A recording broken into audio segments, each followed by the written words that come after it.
Aqui é Alexandre Maino e é um enorme prazer estar aqui com vocês no CIMEDUC.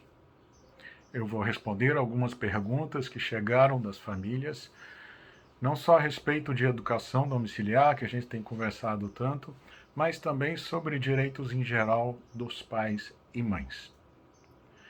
Então, já vamos lá para a primeira pergunta. E ela diz respeito à prática muito comum nas escolas de reter os documentos da criança se não houver uma comprovação de que a criança está sendo transferida para outra escola. Vamos compreender esse contexto aqui. Em primeiro lugar, a educação domiciliar não está regulamentada em lugar nenhum. E o que eu quero dizer com isso? Já existem algumas leis pelo país, em alguns municípios, no Distrito Federal e, graças a Deus, agora no estado do Paraná. Mas ainda não existem regulamentos, não existem decretos para tratar sobre isso nas minúcias necessárias. E essa é uma situação específica. Em lugar algum está previsto um procedimento de transferência da educação escolar para a educação domiciliar. Por isso, em todos os lugares vocês vão encontrar a mesma regra. Para para tirar um aluno da escola é preciso transferi-lo para outra escola. E por isso o procedimento aqui é de transferência escolar. Tá bom, mas eu não quero tirar o aluno da escola para levá-lo a outra escola. Eu quero tirar para educar em casa. Bem, como eu disse, essa situação ainda não está regulamentada. Então, o que os pais podem fazer com relação a isso? Existem algumas opções. Se você sente que na sua escola você tem um bom diálogo, uma boa compreensão por parte da direção, você pode simplesmente informar que vai educar os filhos em casa e pedir os documentos. Mas isso é uma questão altamente subjetiva e funciona para alguns casos. Não é a maioria. Inclusive funcionou para o meu caso. Eu e minha esposa chegamos para a direção da escola, dissemos que íamos educar nossos filhos em casa e pronto, foi resolvido sem problema nenhum. Agora, as outras opções são você conseguir um atestado, uma declaração de vaga em outra escola, porque aí o requisito, pelo menos formalmente, já estaria aceito. E uma opção que não é boa de forma alguma é simplesmente abandonar a escola, porque quase certamente, se você simplesmente deixa de levar o seu filho para a escola, o conselho tutelar será avisado pela direção dessa escola. Então não é uma boa opção o simples abandono da escola. Agora, outro ponto muito importante aqui. Todos os alunos têm direito aos seus documentos escolares, ao seu histórico. Então, o histórico, ele pode ser fornecido pela escola a qualquer tempo. Na verdade, deve ser fornecido pela escola a qualquer tempo. Isso não é opcional para a escola. Então, não importa se você está tirando, se você está mantendo, está indo para a educação domiciliar ou para outra escola. Histórico sempre tem que fornecer. Agora, a mesma coisa, o mesmo raciocínio serve para o certificado. Se o seu filho cursou até tal ano, até tal série, a escola é obrigada a declarar isso aí, a certificar isso aí. É um direito dos pais terem esses documentos, independentemente da sua situação. Veja o ponto aqui importantíssimo. Eles não podem condicionar a entrega de histórico e de certificado à transferência. O pior que eles podem fazer é achar que isso é caso de avisar para o conselho tutelar, mas esses documentos têm que ser entregues. Mas famílias, sinceramente, eu considero que essa é uma questão secundária. Secundária porque você dificilmente no futuro vai precisar desse tipo de documento. Talvez ajude tempos depois, se você quiser colocar seus filhos de volta na escola. Mas mesmo nessa situação, o que você vai fazer? Você vai pedir um teste de nivelamento para aquela escola, para saber em que ano seu filho pode voltar. Então, existe uma liberdade total dos pais de optarem pela educação domiciliar e educação escolar a qualquer tempo, inclusive ir de um modelo de educação para o outro. Ok? Essa foi a primeira questão. E também chegaram algumas perguntas relativas ao passaporte de vacinação, especialmente no estado do Rio de Janeiro. Infelizmente, a decisão do desembargador Paulo Rangel, do Tribunal de Justiça do Rio de Janeiro, que suspendia o decreto do governador a respeito do passaporte sanitário, essa decisão foi revogada pelo ministro Luiz Fux do STF. Aliás, de uma forma recorde. Em menos de 24 horas, o processo subiu do TJRJ para o STF, uma coisa que eu, como advogado, não me lembro de ter visto antes. Então, a única opção que está sobrando hoje para quem não quer submeter a essa ditadura sanitária, que o judiciário, na maior parte das vezes, está a favor disso. Existem algumas poucas decisões contrárias e elas têm sido derrubadas. Aqui em Santa Catarina mesmo, a gente teve uma decisão de uma comarca que foi derrubada pelo Tribunal de Justiça. Então, assim, não dá para contar com o judiciário nisso aí. Existem duas possibilidades aqui. A primeira possibilidade, ela é a mais tranquila de todas, mas não é para todo mundo. É simplesmente pedir um atestado médico. Ou seja, simplesmente dizer, aliás, o médico dizer que você não tem condições de saúde de tomar aquela vacina porque pode provocar determinado efeito. Isso vai depender da sua condição de saúde específica. Então, o médico vai ter que fazer um atestado, colocar o CID, dizer qual é a razão pela qual você especificamente não pode tomar vacina. A outra opção é sempre você questionar a eficácia das vacinas na justiça. Infelizmente, como eu falei, essa opção não tem se revelado frutífera, porque as decisões favoráveis à liberdade têm sido cassadas pelas instâncias superiores. Então, vamos para a terceira questão que chegou aqui para a gente, que diz respeito à adoção por famílias educadoras. Será que a regulamentação vai tratar disso? Pessoal, no projeto de lei da educação domiciliar no Congresso Nacional e nos vários projetos de lei em tramitação nos estados e municípios, eu não vi nenhuma referência à adoção. Mas, de qualquer forma, não existe a necessidade de referência expressa à adoção. Por quê?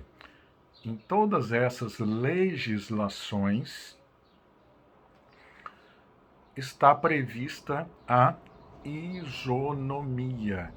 E isonomia significa igualdade de direitos entre crianças que estudam em escolas e crianças que estudam em casa.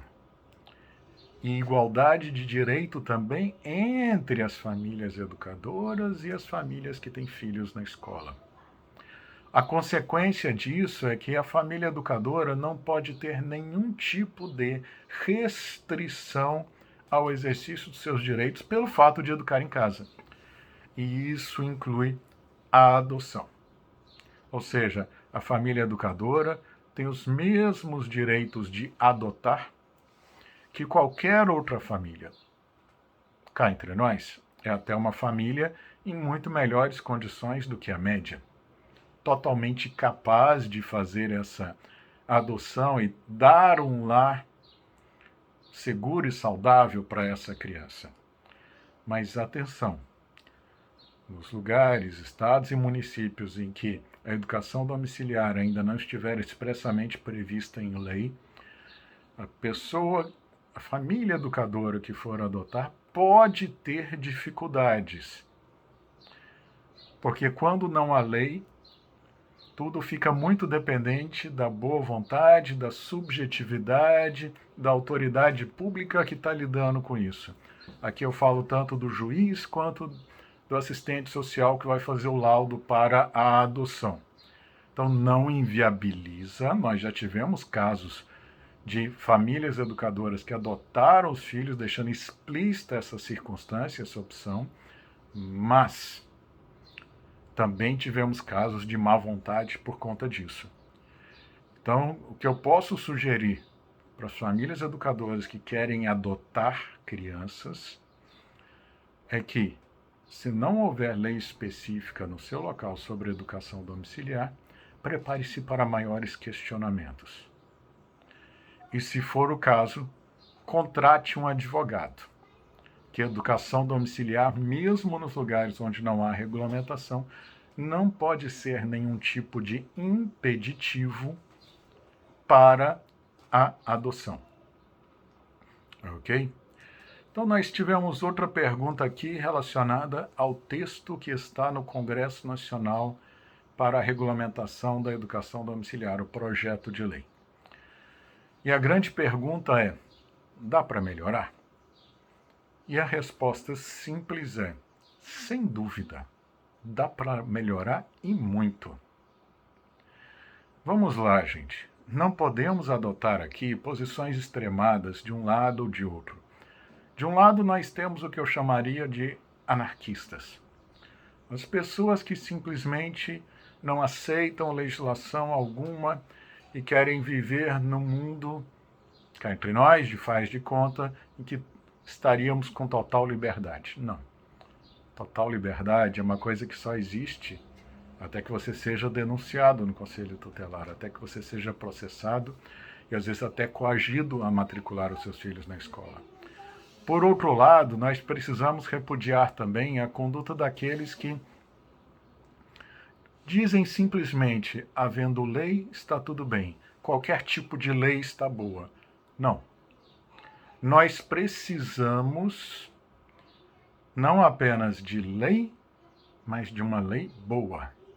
Até pelo seguinte, pessoal, nós já temos o direito à educação domiciliar. Ele está previsto na Constituição Federal e nos tratados internacionais de direitos humanos. Esse direito já existe. O que nós estamos querendo, por meio da lei, não é que nos deem o direito. É simplesmente o reconhecimento expresso desse direito para que nós possamos ter segurança jurídica, para que nós possamos ter tranquilidade, paz de espírito.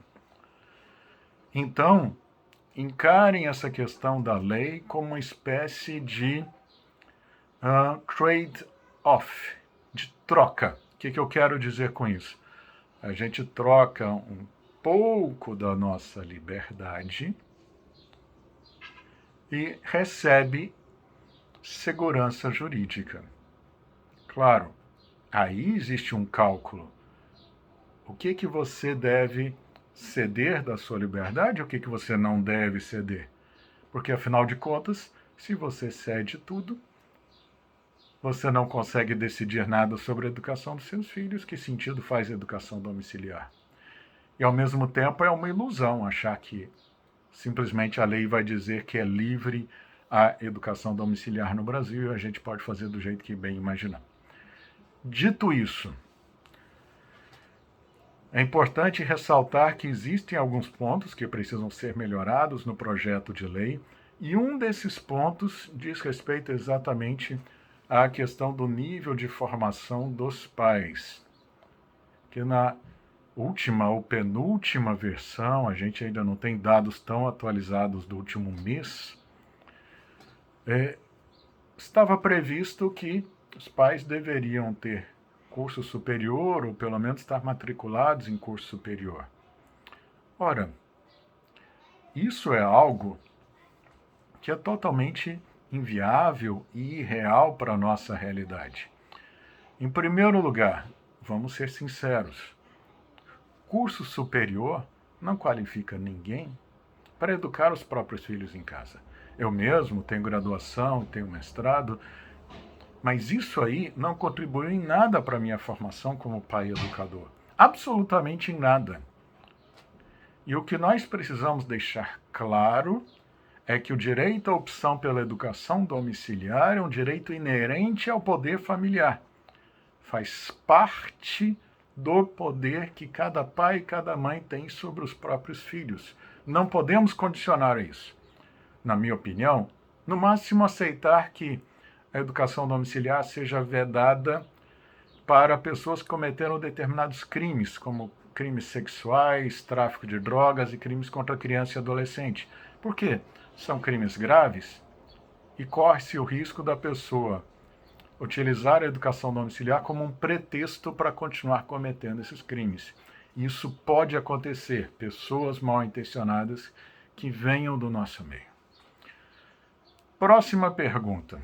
É uma pergunta curiosa até. É possível retirar do MEC o controle centralizado da educação? Olha, o nosso sistema educacional é extremamente complexo. E, na verdade, o MEC em si não tem tanto controle quanto parece à primeira vista. Que o grande órgão responsável por fazer as normas nacionais de educação, depois do Congresso Nacional, não é o MEC. É o Conselho Nacional de Educação. E esse Conselho Nacional de Educação faz resoluções que são válidas por todos os sistemas de ensino. Claro que o MEC influencia, mas dizer que ele centraliza tudo, que ele manda em tudo, não é algo realista. O MEC influencia como? Por exemplo, por meio do Plano Nacional do Livro Didático, que são remetidos, aliás, é remetido um catálogo de livros didáticos para as escolas e os professores decidirem qual livro eles vão escolher. E esse programa é gerido pelo MEC. Agora, o MEC, ele não criou a BNCC, foi o Conselho Nacional de Educação. O currículo dos cursos superiores também é no Conselho Nacional de Educação. Então, as grandes batalhas que nós temos pela educação no Brasil, elas não se localizam no MEC, atenção para isso.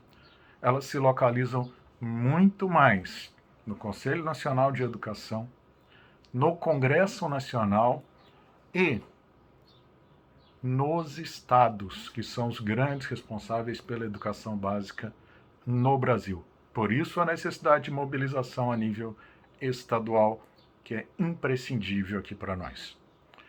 Ok? Mais uma pergunta aqui que nós recebemos, bastante vaga até, mas vamos lá. Como evitar a interferência estatal nas famílias? Olha, nós não temos a menor condição de evitar de forma completa a interferência estatal nas famílias. E por que não? Porque cabe ao Estado também a educação, cabe ao Estado zelar pelos direitos das crianças e adolescentes. O que nós podemos fazer, e isso tem sido o centro do meu trabalho, é dizer para as famílias: estes são os seus direitos. E você pode decidir nessas coisas aqui. E nesses pontos, ninguém pode determinar que você decida de forma diferente. É a situação clássica da escolha entre a educação domiciliar e a educação escolar. Isso é uma decisão única da família, como eu tenho afirmado. Mas, sim, às vezes existe a necessidade de que o Estado interfira na família quando ela está desestruturada, quando há uma situação de abuso contra as crianças, de negligência, de violência doméstica. Essas coisas acontecem. Nem todas as famílias são funcionais. Então, às vezes, a intervenção do Estado é necessária e é justificada. A questão é nós conhecermos nossos direitos e evitar essa interferência estatal quando não houver justificativa plausível para isso. A interferência na educação dos filhos, por exemplo, somente é justificável nos casos extremos em que se comprova não haver educação nenhuma acontecendo. No mais, obedecidos a critérios mínimos, a liberdade dos pais de educar os filhos, dentro ou fora das escolas, é a mais ampla possível. Então, agradeço ao Cimeduc pela oportunidade de estar aqui com vocês novamente. É sempre um grande prazer contribuir. E quem quiser informações sobre os direitos dos pais, direitos das famílias, sobre educação domiciliar, educação escolar, vacinação, etc., fique à vontade para entrar no meu canal no Telegram, que se chama A Família e Seus Direitos. Muito obrigado.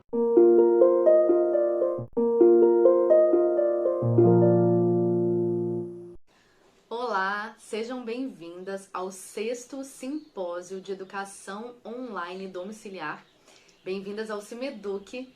Eu sou a Keila Garcia e hoje eu vou conversar um pouco sobre como preparar os filhos para a vida adulta através do homeschool. E a gente vai tocar em vários tópicos aqui. Primeiramente eu vou me apresentar, falar um pouquinho de quem eu sou. Então, meu nome é Keila, eu sou casada com o Otto há 16 anos. Somos pais de 6 filhos, 4 estão com a gente, 2 estão no céu com o Senhor. E nós começamos a fazer o homeschool em 2011. Então, vamos lá, vou recapitular um pouco a história aqui. Em 2010, eu chegava no Brasil, eu morei fora por alguns anos, por 10 anos. E aí eu cheguei no Brasil com 2 filhos e grávida do terceiro, empolgadíssima para começar o homeschool. Meu filho na época tinha 3 anos. Eu tinha feito um pouco de preschool, né? Na época da pré-escola dele, eu ensinava ele em casa. Mãe de primeira viagem, né? Colocava as artes que ele fazia na cozinha, ensinava a linguagem de sinais. O menino não falava nem inglês nem português ainda, mas já fazia linguagem de sinais. Então era aquela mãe coruja, super empolgada para fazer homeschool com o menino. E aí eu tive a segunda filha e estava grávida do terceiro. Em 2010 eu chegava no Brasil com um container cheio de livros e empolgadíssima para começar. Mas as coisas não foram bem do jeito que eu planejei. Em 2011 eu comecei, fiquei até 2012 e daí já veio a quarta filha.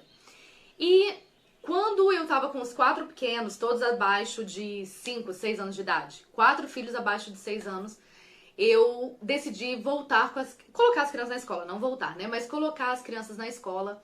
E novamente, quando chegou em 2018, eu comecei a fazer homeschool com os 4, recomecei. E a partir daí, realmente foi aquele homeschool raiz mesmo.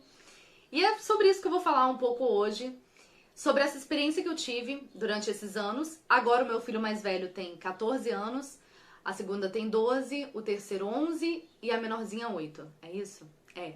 A menor vai fazer 9, isso. Então, com os 4 em casa, surgiu no meu coração, como provavelmente surgiu no coração de vocês, ou vai surgir, né, se você está começando a praticar o homeschool agora, como preparar os filhos através da rotina de casa. Como, na verdade, o primeiro medo que vem é como eu vou dar conta de casa, dar aula para as crianças, fazer tudo que eu preciso fazer, né? Muitas mães chegam perguntando isso para as mães que já estão mais tempo fazendo homeschool. Como você dá conta? Como é que faz para cuidar da casa, para cuidar de menino, para cuidar de trabalho, de marido, de igreja e compromissos, né? Vários compromissos. Como dar conta de tudo isso? Então eu vou seguir aqui a minha colinha. Então se eu estiver olhando para o lado, vocês sabem que eu estou olhando aqui pro computador. O dilema número 1, né? O medo de não dar conta e como conciliar tudo isso.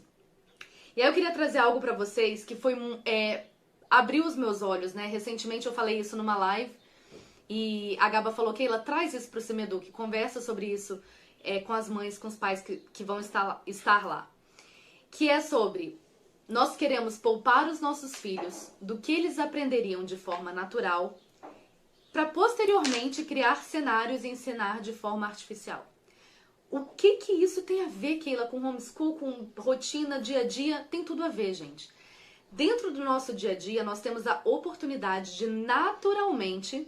O que isso significa? Não é que sem esforço, sem dificuldade nenhuma, mas de forma muito natural, muito fluida ali no dia a dia, de ensinar aos nossos filhos o que eles precisam aprender, que vai ser levado para o resto da vida, né? Hábitos, virtudes, comportamentos, habilidades, coisas que naturalmente a gente consegue ensinar nos anos iniciais, nesses anos que nós estamos com eles em casa ensinando.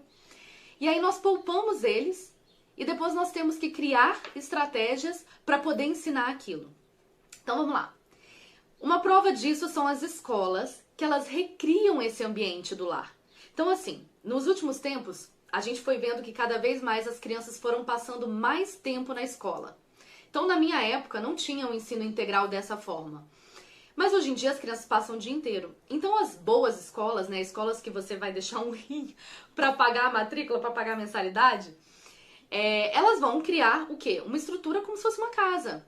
Elas vão ensinar sobre jardinagem, elas vão ensinar sobre cuidados básicos de uma casa, sobre vários aspectos que nós tiramos eles de dentro de casa e pagamos uma fortuna para eles poderem aprender. Quando a gente tem essa oportunidade de fazer ali em casa. Uma outra questão que acontece para algumas famílias que são chamadas a fazer o homeschool é que, às vezes, o pai ou a mãe, normalmente a mãe, sai do trabalho integral, começa a trabalhar de forma parcial, part-time, né? Para poder ficar com os filhos e ensinar os filhos em casa.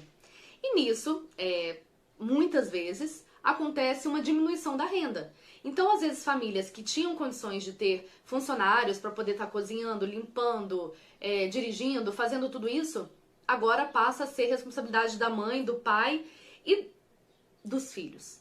E às vezes a gente não quer que os nossos filhos façam essas atividades. Por quê? Alguns motivos, né? Talvez de uma cultura que a gente tenha vindo de que fazer os serviços de casa, fazer esse serviço braçal do dia a dia, era para quem não estudava, era para quem não tinha uma profissão, né? Então, algumas pessoas podem até ter crescido escutando. Você vai estudar para você poder pagar alguém para fazer tudo para você não precisar fazer nada. E aí nós perdemos a oportunidade de, independente, né, de sermos de famílias com um poder aquisitivo alto ou um poder aquisitivo bem baixo, esses pontos que eu vou citar hoje aqui para vocês faz muita diferença na vida do seu filho.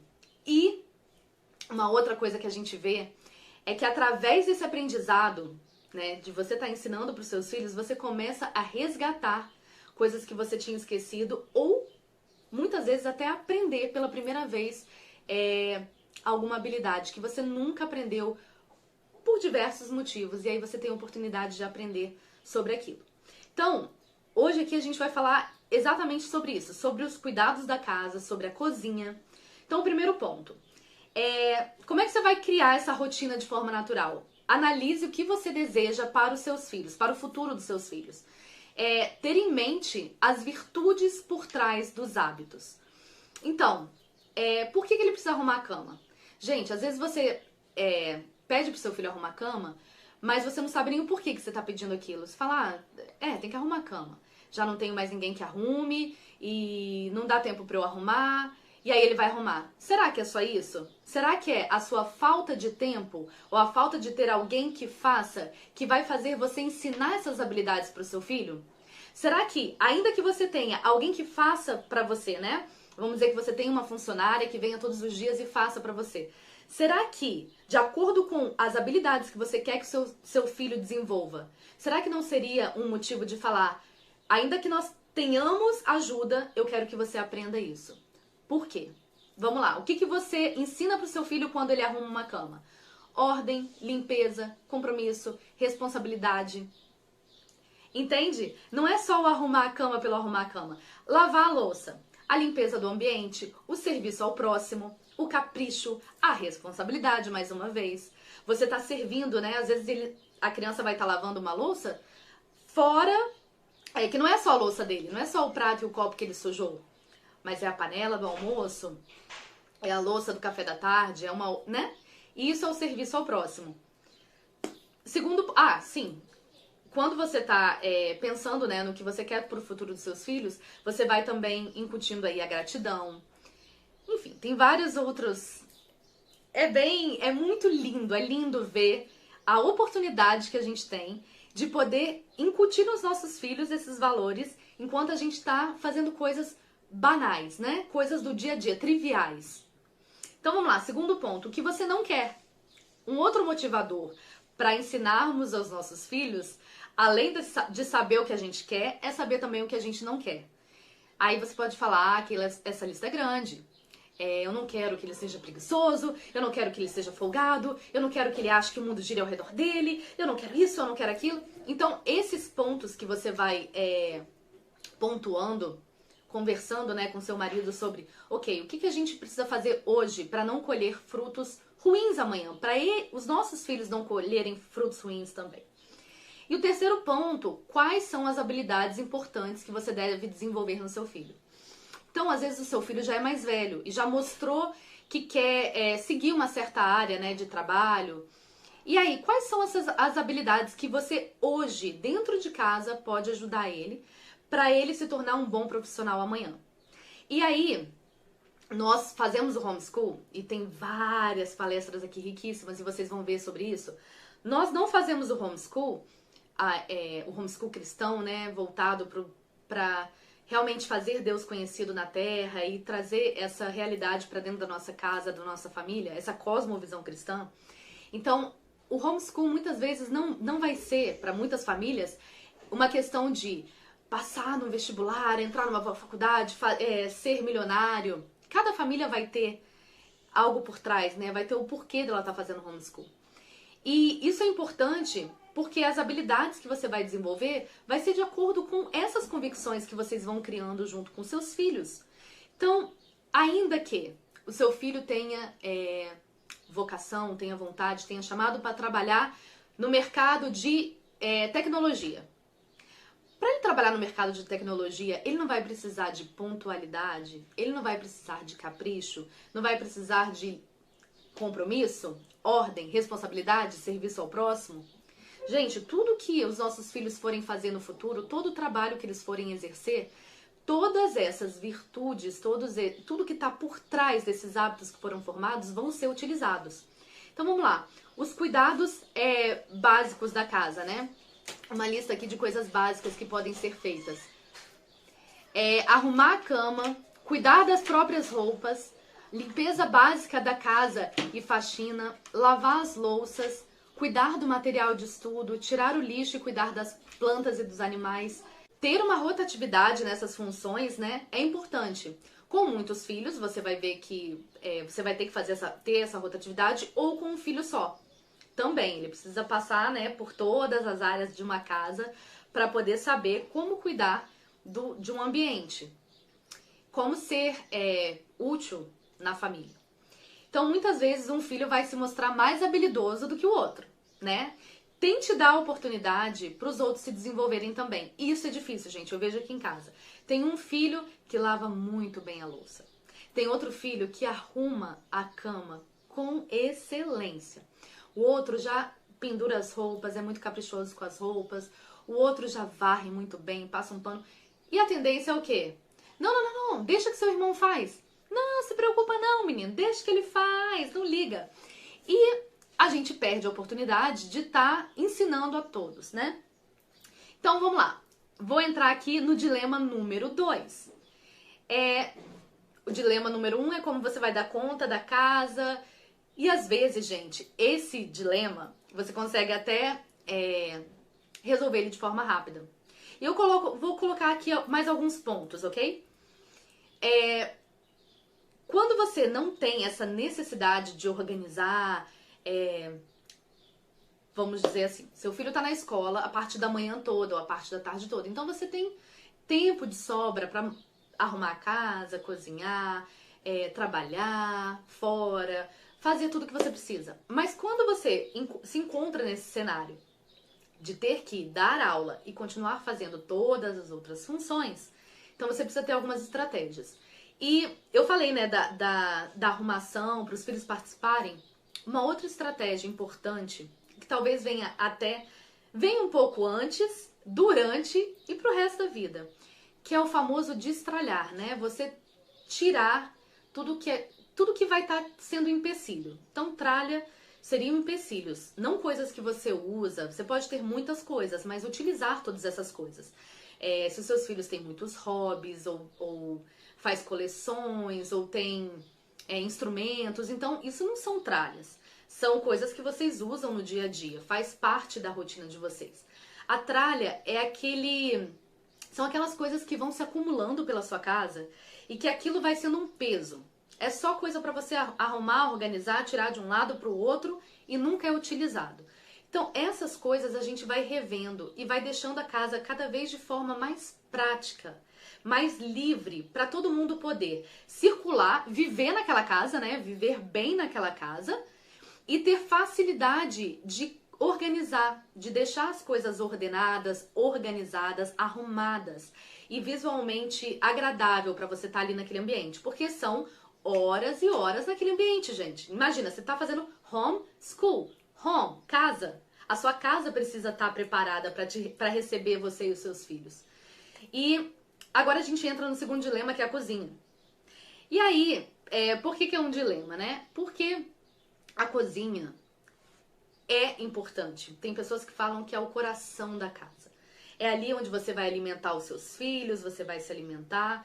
E aqui em casa, por exemplo, a cozinha, a nossa alimentação, é também uma forma de cuidar da saúde. É a nossa medicina, né? É ali que nós honramos ao Senhor com tudo que Ele nos deu. E quando eu olho ali aquele alimento, eu peço, Deus, me ajuda a fazer os alimentos da melhor forma, de forma saborosa, que eu não venha desperdiçar, que durante a semana a gente venha estar sendo cuidadoso com como a gente usa os alimentos, para não haver desperdício, para não haver excessos, para que não haja também a glutonaria, que isso não seja um motivo de pecado, mas sim de abençoar a nossa família. Então, muitas famílias esperam os filhos se tornarem adultos ou prestes a sair de casa, seja para casar, ou para morar fora, né, para estudar fora, ou para morar com os amigos, ou para fazer intercâmbio, o que for. E aí começa a dar umas dicas rápidas, ou a própria criança, né, o jovem, fala, mãe, eu não sei fritar um ovo, como é que eu vou fazer? Meu Deus, menino, vamos aqui, olha... E aí fica aquela confusão. E a gente perde uma oportunidade muito grande, gente. Então vamos lá. Eles podem e devem participar do planejamento. Qual planejamento, Keila? Planejamento pré-compra, as compras, o pós-compra, o armazenamento e a higienização dos alimentos, cozinhar, né? Colocar ali a mão na massa, o servir e limpar. Olha quantos passos. Uma das coisas que mexeu muito comigo, né? Que eu precisei agilizar foi essa questão da cozinha. Então, eu sempre conto isso. No Cimeduc do ano passado, quem estava aqui escutou minha palestra lembra que eu aprendi, né, a gerenciar as outras áreas e fui melhorando, realmente fui melhorando, gente, porque quando eu falo que eu fui melhorando é porque não estava legal, não estava bom. Então eu fui melhorando na parte da organização da casa, mas a cozinha era difícil para mim. Porque ter que parar 11h30, meio-dia para começar a cozinhar alguma coisa, eu perdia muito tempo e às vezes eu não servia uma comida saudável para as crianças. Eu fazia um macarrão, fazia um arroz com feijão e carne moída, o que tivesse na frente ia, né? O que fosse mais fácil. E os legumes até estragavam, às vezes, na geladeira por falta de tempo. Às vezes por falta de energia mesmo, porque eu já estava esgotada. E aí eu criei um método, que é o método Cozinha Fácil, que hoje é um curso que eu dou sobre cozinhar uma vez por semana e ter comida para a semana toda. Então você cozinha e durante a semana você vai esquentando essa comida, né, para poder servir. Então essa parte, esse curso da organização semanal, as mães podem fazer e incluir os seus filhos junto. E o seu marido também, ajudar a cortar cebola, o alho. Tem maridos que dão um banho, né, gente? Que cozinham muito bem. O meu marido é um que é assim, ele cozinha maravilhosamente bem. Como ele trabalha, né, o nosso acordo foi ele trabalhar e eu ficar em casa, então ele chega em casa e tem a comidinha, mas no final de semana eu abuso, viu? Sábado, domingo, eu peço aquela comidinha gostosa dele, que é uma delícia. Mas você consegue colocar toda a família pra preparar as comidas da semana. Então, assim, eu sempre falo que cozinhar todo dia é errado? De forma nenhuma. Cozinhar uma vez por semana é errado? De forma nenhuma. Cozinhar uma vez por mês é errado? De forma nenhuma. Ore e pergunte a Deus: Senhor, o que o Senhor quer trabalhar na minha vida e na vida dos meus filhos? Se for para cozinhar todo dia, vamos parar sim meia hora, uma hora antes e cozinhar todos os dias. E isso vai criar algo em nós. Mas se for para cozinhar uma vez por semana, como a Keila faz, trabalhe também isso no nosso coração, para que a gente venha estar dando o nosso melhor naquele um dia que a gente tira para cozinhar para a semana. Que seja um alimento delicioso, saudável, né? Que venha nutrir. Outra coisa importante, gente. Quando vocês treinam os seus filhos na cozinha, que é o próximo ponto que eu vou falar aqui agora, você vai usar 3 passos, ok? E isso é muito importante. Você vai mostrar como se faz. Então vamos dizer que ele esteja te ajudando no pré-preparo, né? Cortar os legumes, fazer ali deixar tudo pronto para você poder cozinhar. Você vai ensinar como faz. Depois você vai acompanhar o seu filho, mas deixando que ele faça sozinho. Esse ponto é muito importante. Tem pessoas que mostram como faz, mas nunca deixa a criança fazer sozinho. Então você precisa deixar que ele faça sozinho. E aí você vai estar ali do lado. Você não vai tirar da mão dele, deixa que eu faço, menino. Tá demorando demais. Tenha paciência e escolha um momento que você consiga fazer esse treinamento. É realmente um treinamento, tá? Terceiro, valide o aprendizado dele, com elogios, com recompensas, com privilégios que acompanham essa responsabilidade. Então, por exemplo, meu filho, quando ele aprendeu a fazer bolo, ele vai ter um pedaço de bolo a mais, porque ele fez o bolo. Ele vai ter o privilégio de sair sozinho, né? Já tá mais velho. Os pequenos ficam doidos para ir sozinho na rua, para comprar alguma coisa no mercado. Então ele vai ter privilégios que acompanham essa responsabilidade. Por ele ser mais velho, por ele estar ali cozinhando, né? Então ele vai ter cada vez mais privilégios. E recompensas também, pelo que ele tá fazendo. E os elogios, né? Para as crianças pequenas, o elogio... Para criança pequena, gente, na verdade, para qualquer um. Elogio é sempre bom. Então elogie o seu filho no que ele está fazendo, ainda que não seja perfeito, ainda que não seja como você faria. Então, estruturar essa rotina com seus filhos é uma grande oportunidade. Ter os seus filhos do seu lado, né, aprendendo, vai criar um vínculo pro resto da vida. E a gente vê, assim, grandes pregadores, grandes homens de Deus, que quando eles falam sobre as principais lições que eles aprenderam na vida, eles citam o tempo que eles tiveram com a mãe. Pais, não fiquem com inveja agora. Mas com os pais também. Mas assim, muitos deles, os pais estavam trabalhando, estavam no ministério, e eles tinham aquele tempo ali com a mãe, onde a mãe ia ensinando o filho no caminho do Senhor. Então, durante toda essa palestra, né, tudo que eu fui falando, todos esses pontos que eu fui citando, nós estamos ali ensinando os nossos filhos no caminho do Senhor. Através desses hábitos, das virtudes, dessas habilidades, nós estamos ensinando os nossos filhos como ser homens e mulheres que vão glorificar a Deus em tudo que eles fazem. Não vai ser só na excelente nota que ele vai tirar quando ele entrar numa faculdade ou quando ele apresentar uma feira de ciências. Recentemente, meu filho apresentou uma feira de ciências, um trabalho, né? Não vai ser só nesse momento ou quando ele conseguir um bom trabalho e ser escolhido justamente por essas virtudes que a gente ensinou. Tudo na vida deles, tudo que a gente faz, não tem nada que não está cooperando para o bem daqueles que amam a Deus. Então eu espero que essa palestra tenha abençoado a sua vida, que você saia dessa palestra para a próxima, né? Que são várias palestras, durante todos esses dias tiveram já palestras maravilhosas e ainda tem mais. Que você saia com o coração alegre e disposto a colocar os seus filhos na presença do Senhor e a usar cada momento, nenhum momento vai ser em vão, cada momento do seu homeschool, durante os seus dias na sua casa, durante o seu tempo que você cozinha, durante o seu tempo que você limpa, tudo vai ser para glorificar o Senhor. E os seus filhos vão estar crescendo com essas virtudes. Então, aqui embaixo vai ter um card explicando mais sobre o meu curso e eu vou estar sorteando, né? Um curso, a Gaba vai estar sorteando no Cimeduc o Método Cozinha Fácil módulo iniciante. Então, vai ser uma bênção ter você vocês no curso. E aí, se vocês quiserem saber mais, tem também aqui o meu Instagram, o canal do YouTube, e a gente pode se conectando para conversar mais sobre criação de filhos, homeschool, cozinha e todas as outras coisas que o Senhor tem colocado no meu coração para trazer para as famílias, de uma forma geral, né? Para estruturar as famílias, porque nós sabemos que a família é a base de uma sociedade. E Deus quer usar a sua família para fazer diferença nessa sociedade. E começa hoje, talvez, com um passo de estar fazendo homeschool, de estar aprendendo mais, de estar preparando o seu coração e se lançando nessa jornada. Então, seja muito abençoado e abençoados nessa jornada e durante esse Cimeduc. Obrigada e até a próxima.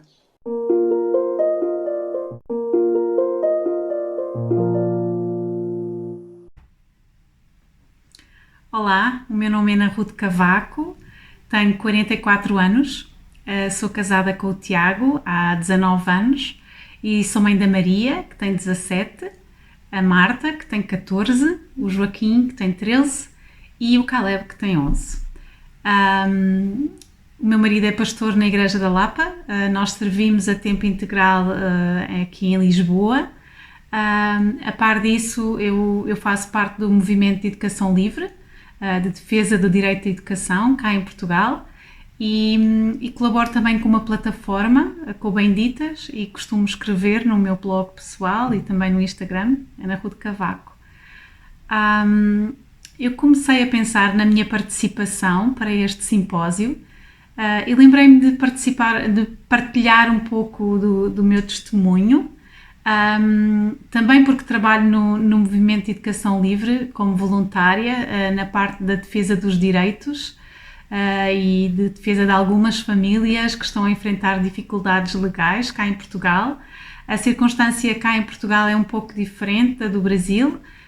O ensino doméstico é legal, mas estamos a enfrentar um período de muitas restrições, de novas leis e portanto, enfrentamos algumas dificuldades e as famílias que escolhem fazer o ensino domiciliar aqui em Portugal têm motivações muito diferentes, são famílias com diferentes religiões, de diferentes raças, de diferentes classes e portanto a realidade aqui é um pouco diferente da do Brasil e portanto quando nós decidimos optar por fazer ensino doméstico, que é como dizemos aqui em Portugal, quando decidimos optar, foi uma caminhada. A nossa filha mais velha tinha entrado para a escola em 2010 e tanto eu como o meu marido somos filhos de professores da escola pública e portanto para nós a ideia de ter filhos a aprender na escola era uma ideia absolutamente banal.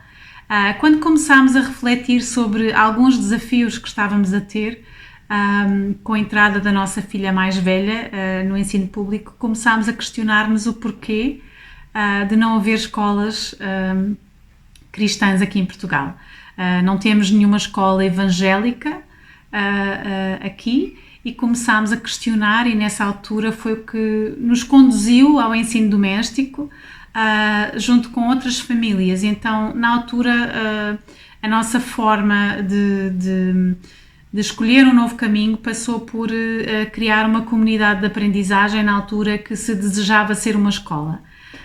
Eu creio que é importante dar este contexto porque gostava de apresentar o nosso caminho como um caminho que tem vindo a ser moldado, um caminho que tem vindo a ser transformado e também uma perspectiva clara, equilibrada sobre aquilo que acreditamos em relação ao ensino cristão.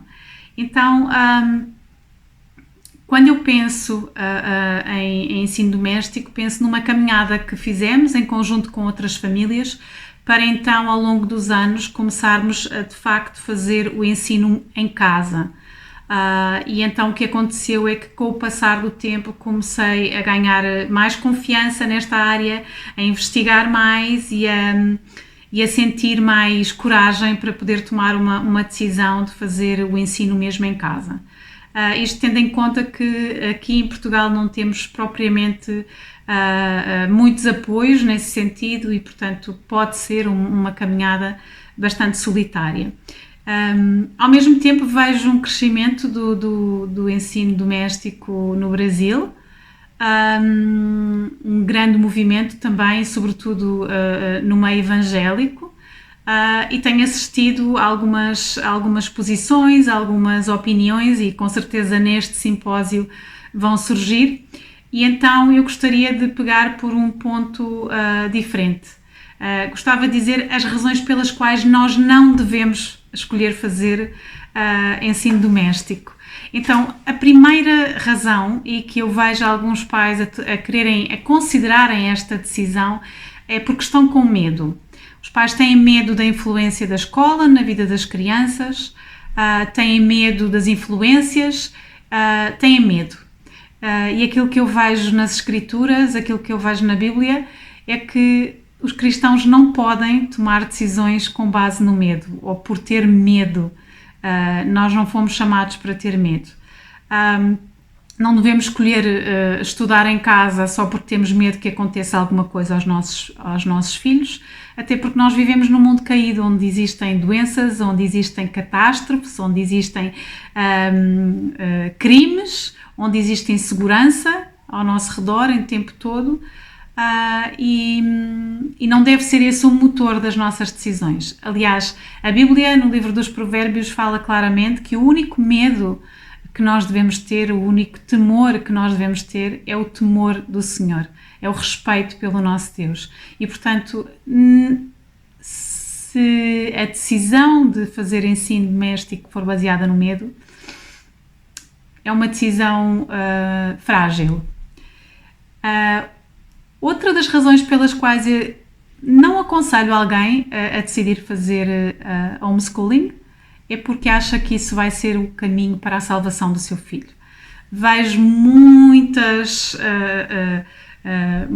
instruções na internet, até alguns currículos cristãos apresentam o seu currículo como a percentagem de crianças que não se afasta do caminho do Senhor por fazer este currículo e defendem o currículo com base, como se fosse uma fórmula mágica. E lamento informar, o ensino em casa não garante a salvação dos nossos filhos.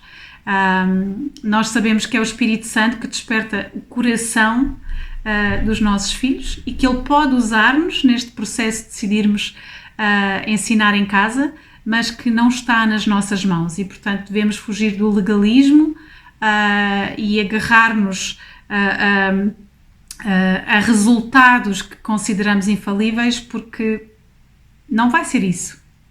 Deus pode usar, mas não é isso que salva o seu filho.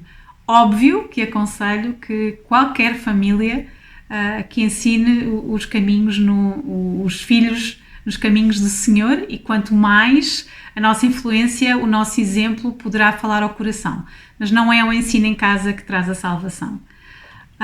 Outra razão errada pela qual os pais podem decidir fazer homeschooling, ou uma razão pela qual não deve optar para fazer homeschooling, é porque toda a gente está a fazer. Em algumas comunidades cristãs no Brasil, o ensino doméstico está a ser muito popular. E então existe às vezes uma pressão de pais que acham que estão a ser menos cristãos por não optarem por fazer ensino doméstico.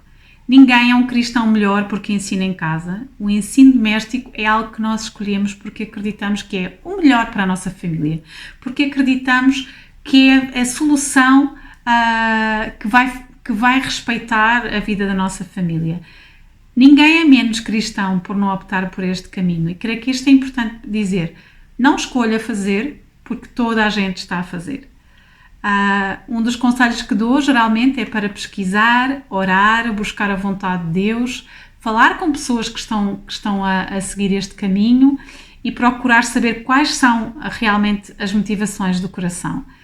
Então, reformulando, não devemos trabalhar com base apenas em resultados. A experiência que eu tenho é que se eu decidisse fazer ensino doméstico apenas por resultados, fossem eles académicos ou espirituais, já tinha desistido há muito tempo. É claro que nós ficamos animadas quando vemos bons resultados, quando vemos evolução, quando vemos capacitação, coragem, confiança, mas vão existir momentos em que parece que não está a resultar, como qualquer caminho da caminhada cristã, não é? E portanto, eu que passei por um processo lento e difícil de tomada de decisão na nossa família, acredito que deve ser uma opção considerada. E claro, se me perguntarem pessoalmente, eu acredito que realmente é uma boa escolha, mas não é a única escolha. Eu não sou mais cristã que outras famílias que não tomam essa decisão ou não podem tomar essa decisão são. E nós sabemos que fazer o ensino em casa é difícil. Assumir a responsabilidade da educação dos nossos filhos nas diversas áreas da vida pode ser assustador. Na verdade, nestes anos todos e a cada semana que passa, há sempre um momento em que penso, será que era isto que eu deveria fazer? E sou recordada daquilo que Deus já fez, do caminho que já foi percorrido. Uma das decisões que nós temos aqui em casa é que esta é uma decisão que está a ser constantemente reavaliada. Vamos vendo quais são as motivações que nos estão a levar a fazer, qual é o caminho que está a ser percorrido e não o consideramos como um caminho de sentido único. Aliás, eu tenho a experiência de ter falado com famílias mais experientes nos Estados Unidos, que já fizeram décadas de homeschooling, e uma das coisas que eu aprendi, mães muito experientes que educaram 4, 5 filhos, é que nem sempre seguiram um caminho igual para todos os filhos. Foram reajustando consoante escolhas académicas, consoante a altura da vida, a alturas de doença, a alturas de dificuldade, e portanto é um caminho que deve ser reavaliado. A maneira como educamos os nossos filhos não é como, na minha opinião, e aquilo que nós procuramos fazer é não tomar esta decisão como a única decisão possível, porque se tivermos reconsiderar estas opções no caminho, nós temos que também ter os corações dos nossos filhos preparados para alternativas, caso isso aconteça. E, portanto, creio que é um assunto que deve ser reavaliado, um assunto que deve ser vivido com humildade, não com soberba, não como sendo a melhor escolha e única, porque a Bíblia nos ensina o caminho da humildade e a Bíblia nos ensina que existem nuances na educação e que a aplicação e a escolha do caminho de cada família deve ser feito num espaço de liberdade e de responsabilidade.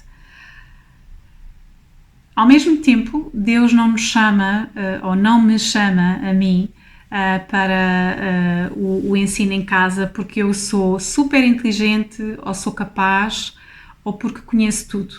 Eu não tenho formação na área da educação, o ensino em casa não era uma hipótese considerada por mim até ter a minha primeira filha na escola, e tem sido um caminho de bastante humildade, de aprendizagem, de considerar ajudas e de reformular metodologias e de procurar confiar e depender mais em Deus. Eu acredito que é um caminho de santificação. É um caminho que Deus trabalha no nosso coração, enquanto mães e pais, para nos ensinar mais acerca da dependência dele. Então, o ensino em casa não serve só para os filhos, serve também para os pais, para um processo de santificação. E por isso queria dizer que, apesar de nós podermos ser pessoas que procuram conhecer mais, e existem muitos cursos online, fazer ensino doméstico não requer um treinamento especializado.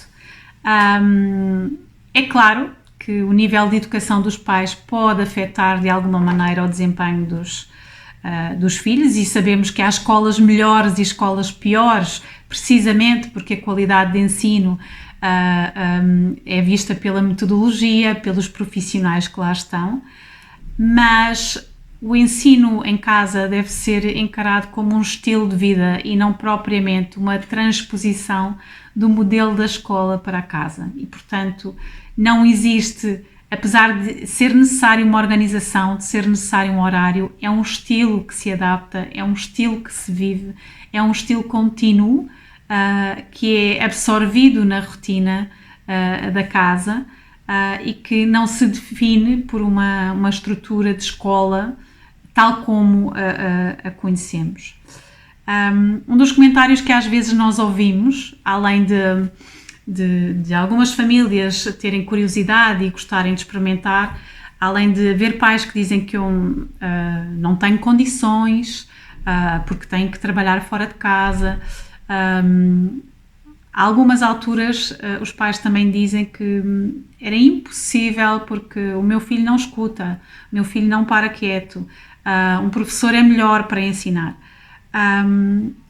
Aqui a questão que acontece é que no ensino em casa os pais são orientadores, não são o tempo todo professores, são orientadores que facilitam o trabalho dos filhos, que encaminham o trabalho dos filhos. E é precisamente isso. É porque o nosso filho não escuta e nós não escutamos tantas vezes Deus que nós ensinamos que precisamos todos de ouvir a voz de Deus. Somos pecadores a guiar outros pecadores. E é essa a maior lição do ensino em casa. Por último, gostava de dizer que nós não trabalhamos para resultados, ou não devemos trabalhar para resultados, senão vamos a caminho de uma grande desilusão. E no fim das contas, nós não temos filhos perfeitos, nunca vamos ter. Eles vão sempre lutar com a desobediência, com o respeito, com a preguiça, com a irresponsabilidade, porque na verdade o erro de nós agirmos às vezes com medo das influências da escola é que o pior que existe na vida dos nossos filhos não são os outros, é o pecado com que eles nasceram.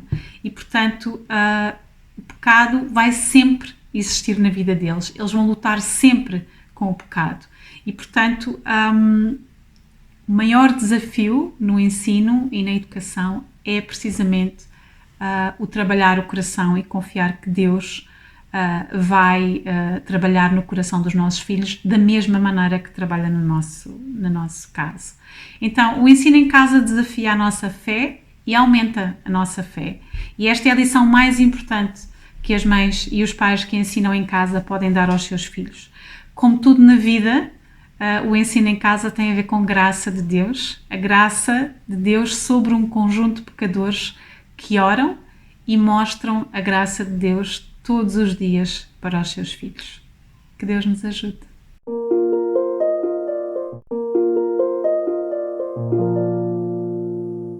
Olá, que bom que você está aqui no 6º Simpósio Online de Educação Domiciliar. O meu nome é Patrícia Falcão Faria e eu vim conversar com você hoje sobre materiais para educação clássica.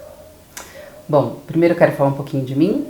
Eu sou casada com o Paulo, temos 2 filhos, o Tiago e o Teodoro, e há 3 anos nós estamos praticando educação domiciliar.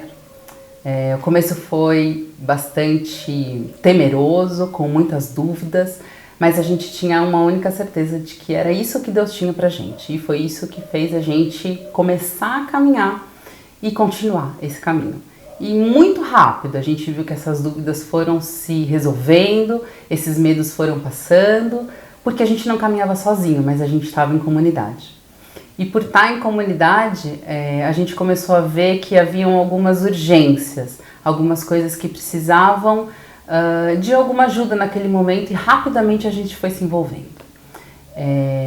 Hoje eu sirvo na Classical Press, que é uma editora focada na produção de materiais para a educação clássica, que começou da necessidade do Classical Conversations, de tradução e de adaptação de materiais que vinham dos Estados Unidos, e aí logo a gente começou também a apoiar a educação clássica em escolas aqui no Brasil.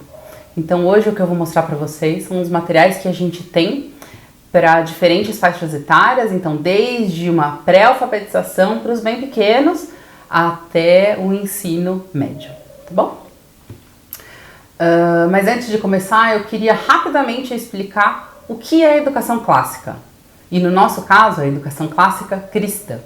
Qual é a diferença do que hoje a gente vê nas escolas, né? Na educação moderna que a gente tem. A educação moderna, ela trata do eu. Então, o homem está ali no centro e a gente tem todas as disciplinas vindo até ele de forma independente, sem nenhuma conexão entre elas. Então, a gente aprende matemática, a gente aprende ciências, a gente aprende história, mas a gente não tem uma ligação entre essas disciplinas.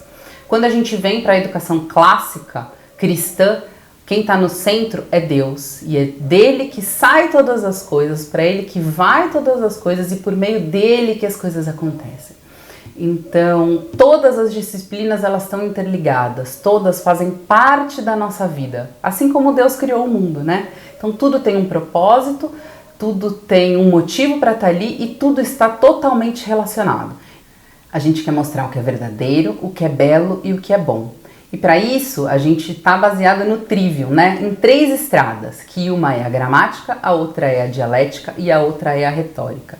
Então, quando as crianças são pequenas, elas estão numa fase de absorção, então é uma fase do conhecimento. Então, elas estão ali como uma esponjinha, né? Absorvendo tudo que a gente está. Então, o que a gente quer nesse momento? É trazer fatos verdadeiros, imutáveis, para a gente ir enchendo o HD deles ali com coisas boas. Então vamos começar por aí. O que eu queria começar mostrando para vocês é um lançamento que a gente teve no ano passado, que são os Sons da Criação, que é um material de alfabetização, né? A gente tem o Workbook 1 e o Workbook 2, tá bom? O Workbook 1, ele vem acompanhado de um storybook que vai apresentar todas as letras e cada um dos personagens representa uma letra do alfabeto. E ele também tem os primeiros 5 primers, que são 5 livrinhos que a partir da apresentação de cada uma das letras pelo método fônico, a criança já fica apta a ler cada um desses livros. No Workbook 2, a gente vai trabalhar com encontros consonantais, e aí ele vem também acompanhado de 15 primers, que também vai aumentando a dificuldade, assim como no outro. E aí quando a gente chega no 20º primer, que é esse daqui, Os Pais da Fé, a criança tem um livro normal que ela tá lendo, tá bom? Acompanhando esse material, a gente tem então ali para compreensão da leitura, esses guias de compreensão, que tratam de alguns livros. Então aqui a gente tem 4 livrinhos que constam, que seria o primeiro, Jorge o Curioso, Uma Poltrona para a Mamãe, Pedro Coelho e Doutor de Soto, tá bom? São os livrinhos que a gente tem aqui. E esse daqui trata dos livros de Nárnia. Os livros não acompanham esse material, tá bom? Para o currículo de geografia, a gente tem um material muito legal, que também trabalha com um storybook, com um workbook, que chama Lendas e Legendas, e aí o Doutor Latitude e o Doutor Longitude, eles vão apresentar o material pra gente. A gente já tem essa aqui, que são os conceitos de geografia, que a gente já lançou, e a gente tem o Sul, Lendas e Legendas Sul, que vai tratar a África. Muito em breve a gente vai estar lançando aí o Lendas e Legendas Norte, Leste e Oeste, que aí completa todo mundo. É muito legal. Para a parte de história, a gente tem páginas da história, que logo vão chegar aí os workbooks, então acompanha, depois eu vou deixar as redes sociais para vocês. Os workbooks para trabalhar o Páginas da História, que também é um livro que conta a história, tá bom? E a gente tem o Atílio Conta a Minha História e o Atílio Conta a Nossa História, e aqui trata especialmente sobre o Brasil. Aí a gente tem um material que vai tratar do meu corpo, muito gostoso de trabalhar, que conta, explica um pouco de como funciona o corpo humano. Tem algumas imagens aqui, tem uns QR Codes para você baixar o material para a criança poder montar um corpo humano do tamanho dela. A gente também trabalha com experiências científicas, então a gente tem um livrinho aqui com 55 experiências para você fazer em casa com as crianças.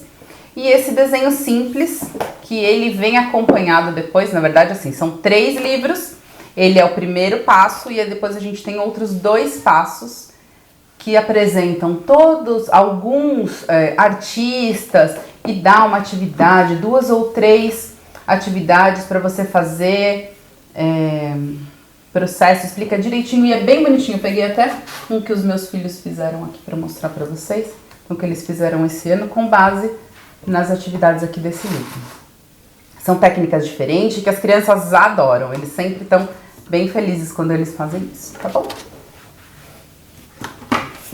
Seguindo ainda essa mesma linha da arte, das belas artes, a gente tem esse guia prático de apreciação musical, que ele vai tratar de alguns compositores e ele vai acompanhar as músicas passo a passo, mostrando para você prestar atenção na melodia.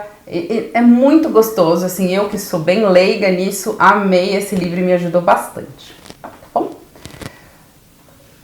Ainda tem um material bem legal aqui, ó. Na fase da gramática, ainda eu peguei os meus para mostrar para vocês. A gente tem todos os cards da linha do tempo, tá? São 4 conjuntos de cards da linha do tempo que vão tratar aí desde da criação do mundo até os dias de hoje. Eles acompanham o currículo do Classical Conversations. Então, esses materiais de artes, o meu corpo e o material de música e os flashcards acompanham o material do Classical Conversations, mas ele está disponível para qualquer pessoa comprar, tá? Junto com eles também, que acompanham o material, a gente tem os cards de ciências para cada um dos 3 ciclos. E tem um que é específico sobre famosos cientistas, tá bom? O que a gente ainda não tinha traduzido é o ciclo 1, mas ele tá chegando agora, acho que em novembro para vocês, já estava disponível para comprar. Na parte de geografia a gente ainda tem os nossos mapas, as nossas tabelas Trivium, que a gente esse ano está tratando de Brasil, então olha, é um mapa bem legal de trabalhar. Aqui a gente tem as respostas e aqui as crianças podem pintar de canetinha, rabiscar e ver o que aprenderam, tá bom? A gente tem o do ciclo 1, ciclo 3, que trata Brasil, ciclo 2, que trata Europa, e o ciclo 1, que trata África. Ele também está disponível numa versão maior aqui, ó, que a gente usa como jogo americano, sabe? Para apoiar o prato, enquanto a gente está almoçando, a gente está estudando. Então a gente não perde a oportunidade. No livro Ensinando Trivium, a autora chama essa fase da dialética de fase do atrevimento, porque é uma fase que as crianças questionam muito, perguntam. Então o primordial é que a gente tenha um diálogo bem aberto e que a gente ensine as crianças a fazerem boas perguntas. Então, com base nisso, a gente vai trabalhar, por exemplo, a escrita de textos, né? A gente tem um material do Instituto for Excellence in Writing, que é o IEW lá dos Estados Unidos, no qual nós somos parceiros. E a gente está traduzindo esse material. Esse é um material que vai estar disponível no ano que vem, tá bom? Não só para os alunos de CC, mas para o público em geral. É um material que vai tratar sobre o mundo antigo, tá? E ali ele tem umas técnicas de escrita e a partir de perguntas a gente vai ensinar a criança a escrever. Antes desse livro, é legal a gente ter o Ensinando a Arte de Escrever Bem, que é o curso para a gente aplicar este material, tá? Vamos lá. Pensando na matemática, a gente quer que essas crianças tenham agilidade no cálculo mental, que elas dominem os processos básicos, as operações básicas, e aí elas conseguem fazer qualquer outra operação. Então a gente tem esse livrinho aqui que é o Cálculo Mental Divertido, que ele traz muitos jogos mesmo. Para cada uma das 4 operações, ele vai trabalhar exponenciação, vai trabalhar raiz, equação avançada, e aí ele tem um QR Code aqui também para você baixar um joguinho de cartas e poder trabalhar com ele. É muito gostoso de brincar com as crianças com isso. A gente está trazendo o latim, também vai estar traduzido em português, então os materiais que a gente vai usar de apoio aí para essa fase, que ela gira em torno de 9 a 12 anos de idade, que a gente trabalha com apoio nos materiais do Classical Conversations, eles vão traduzidos. Então, o Melodies, o Analogies, eles vão estar disponíveis em português, tá? Acho que é isso que a gente tinha. Ainda pensando na fase da dialética, a gente tem esse material Descobrindo os Átomos, que está relacionado aí mais com a parte de química, e a gente tem esses contos, contos sobre a mitologia grega, que também vai estar traduzido, tá um livro lindo, tá muito legal. Bom, e aí a nossa terceira estrada seria a estrada da retórica, que vai tratar sobre sabedoria, né? São os poetas, segundo o Ensinando Trivium. Por quê? Porque eles já têm o conhecimento, eles já sabem o que fazer com esse conhecimento e agora eles vão tratar da sabedoria, né? Então, é como se a gente tivesse uma ilustração onde a fundação da casa seria a parte da gramática, a gente está lançando o fundamento da casa. A parte da dialética seriam as paredes e o teto. E aí, quando chega a parte da retórica, a gente está ornamentando essa casa. E a casa só pode ser ornamentada se ela existir. Então, a gente precisa passar por todas as fases para chegar na retórica. Não é exclusiva das crianças mais velhas, dos adolescentes, mas ela é mais forte nessa idade. Então, o que a gente tem de material para eles? A gente vai trazer aí os short stories, né, os contos, eles vão estar traduzidos em português e a gente vai ter uns contos brasileiros aqui complementando essa série muito gostosa. A gente tem aqui registro de pesquisas para estudantes, com uma abordagem cristã. Um livro, todos os nossos livros, eles estão bem centrados na palavra de Deus e ela funciona e ela é uma base para os nossos materiais, tá? Toda essa série de lógica, aqui de lógica tradicional 1 e 2 também vai estar traduzida esse ano para os nossos alunos e para o público no geral, tá? O que a gente tem de lançamento para agora? Então a gente tem para os bem pequenininhos um material muito lindinho que é Descobrindo os Opostos e Explorando as Cores. São dois materiais que são lançamento agora, então você acompanha lá o Tutor Clássico no Instagram e ele vai mostrar mais desses materiais. Eu não tenho aqui, mas eles acompanham cada um deles, você consegue comprar também um workbook que trabalha em conjunto com esse material, tá bom? E aí o nosso queridinho do momento, eu não sei, todos esses materiais são meus queridinhos, mas essa linha do tempo bíblica aqui ficou maravilhosa. São 3 volumes. Ela vai tratar desde a criação até o Novo Testamento. E aí ela tem atividades para você fazer com as crianças aqui e contando a história da linha do tempo, tratando, e para as crianças colorirem e ir colando e montando a linha do tempo, ficar visual para eles. Então, esse material também, muito em breve, vai estar disponível para vocês para compra, ok? Um outro material também que é nosso lançamento são esses cards aqui, Descobrindo as Operações Básicas. Então, a gente vai começar trazendo adição, multiplicação, subtração e divisão. É um conjunto que são mais de 500 cartões que acompanham algumas dicas de uso, alguns jogos para você fazer, e todos eles têm um lado onde tem a pergunta e o lado oposto tem a resposta, tá? E esses cartões você também pode usar aquela caneta de quadro branco e depois apagar para as crianças trabalharem, né? Então tem uma série de jogos que dá pra gente fazer, sempre lembrando que o que a gente quer, esses cartões podem ser usados como jogos na fase retórica, sempre como jogo, né? Mas mais fundamentando as operações, então na fase da dialética e na fase da gramática, tá bom?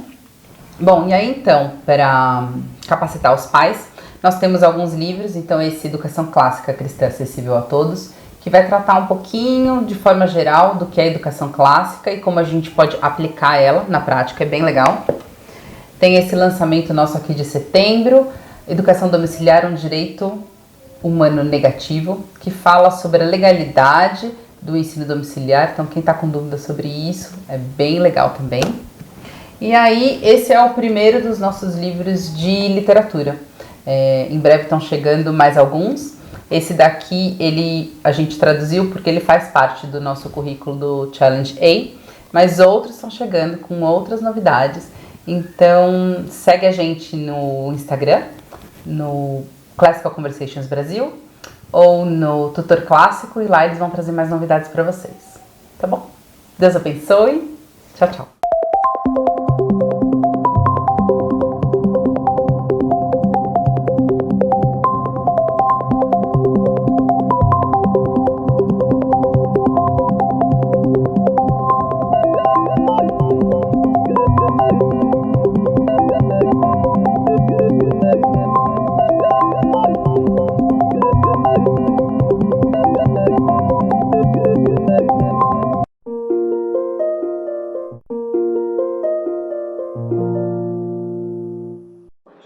Olá, sejam bem-vindos ao simpósio online do Cineduc com o tema Homeschooling, o chamado.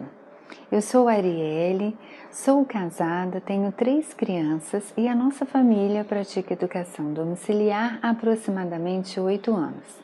E hoje eu quero compartilhar um pouquinho com vocês sobre o tema Evitando Comparações e Transformando seus dias de homeschooling em contentamento.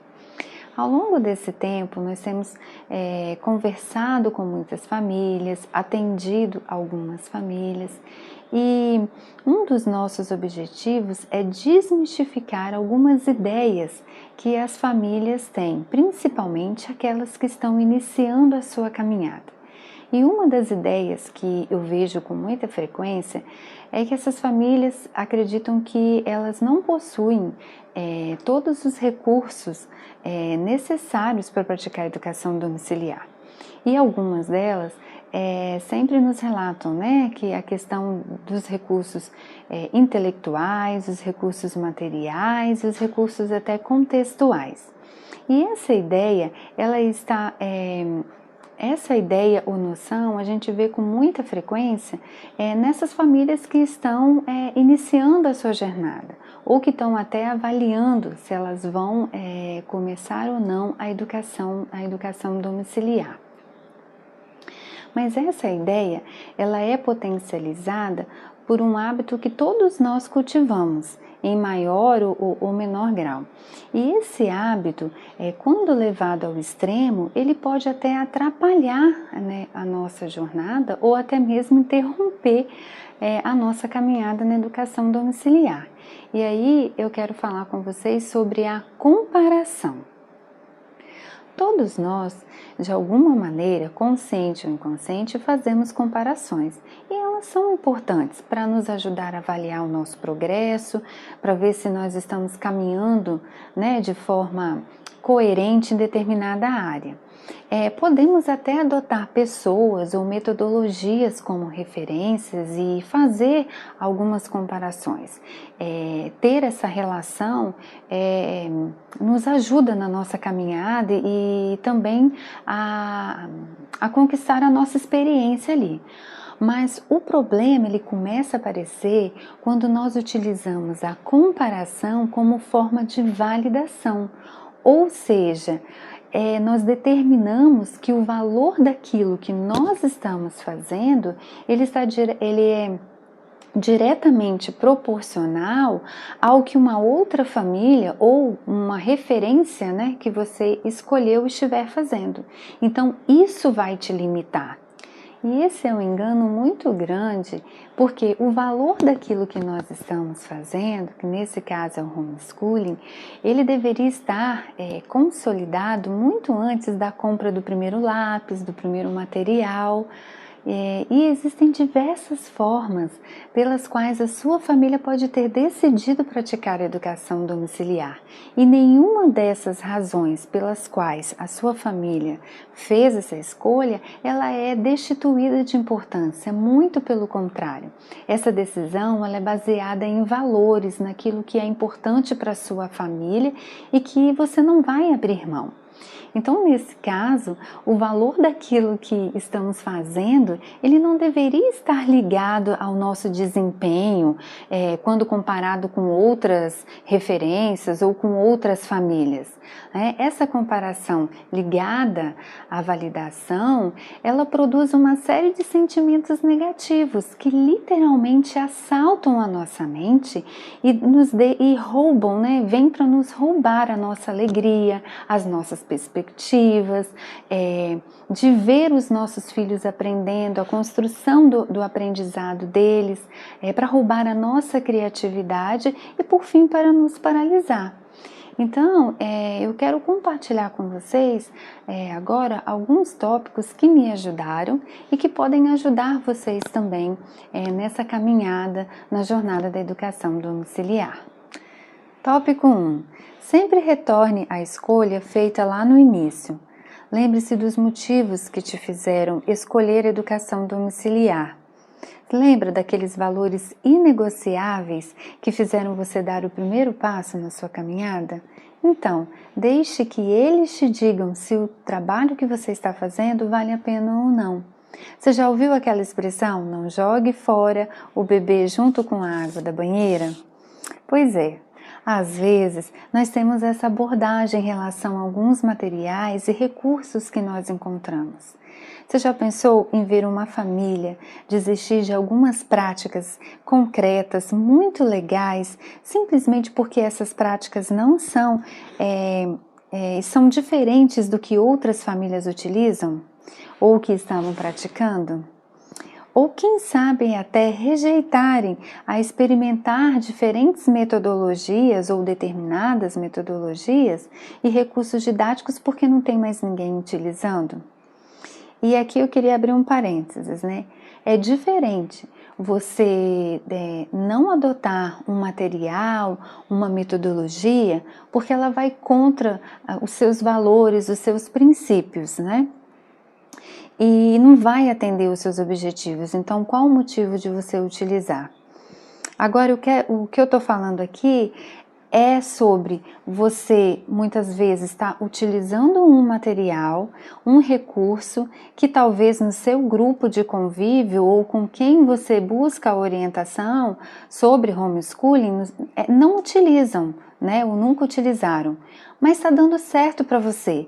E aí você fica inseguro se você continua ou não, e muitas vezes você até deixa de utilizar esse material porque ninguém está usando ou porque alguém usou e disse que não deu certo, Mas a gente precisa lembrar que a nossa família é única, nossos filhos são únicos, e aquilo que funciona para o outro pode não funcionar para você, e vice-versa. Então não existe nenhum problema em você utilizar um material ou um recurso, sendo que a maioria das pessoas que você conhece não utiliza, tá?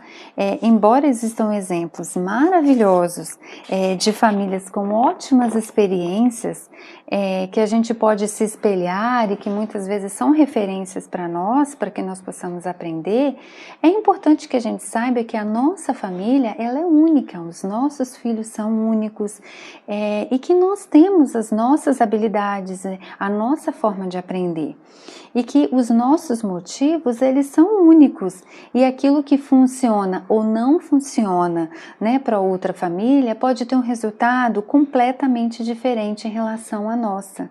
Então, observe, De repente, o que você está usando pode ser que ninguém mais esteja, mas se ele está funcionando na sua casa, está alcançando os seus objetivos, os seus filhos estão aprendendo, por que não continuar? Por que não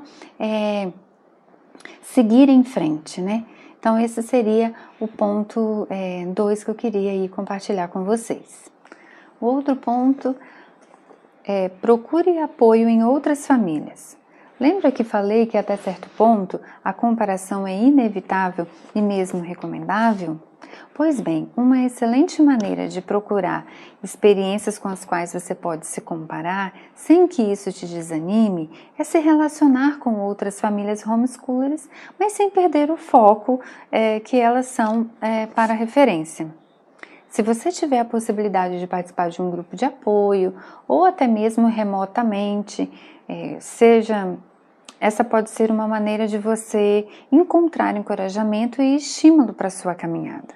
Às vezes, numa conversa, você vai ter contato com o mundo real e vai encontrar outras famílias com as mesmas dificuldades que você. E vocês juntos vão superar desafios e vão estimular um ao outro e ajudar um ao outro.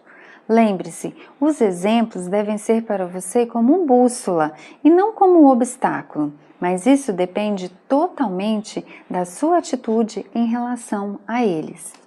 E para finalizar, não deixe que as comparações sejam um meio de validar a sua jornada como mãe educadora.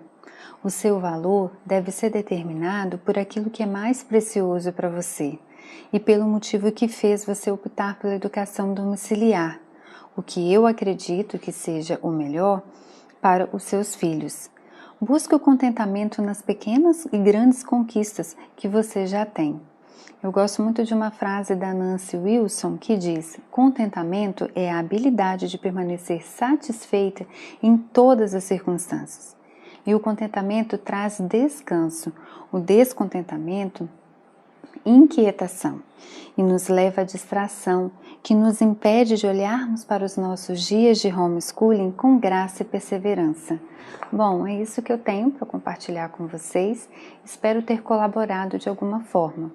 Se vocês quiserem saber mais sobre dicas e planejamento, educação domiciliar e a experiência da nossa família, nossa rotina, você pode me seguir lá no Amor Educa.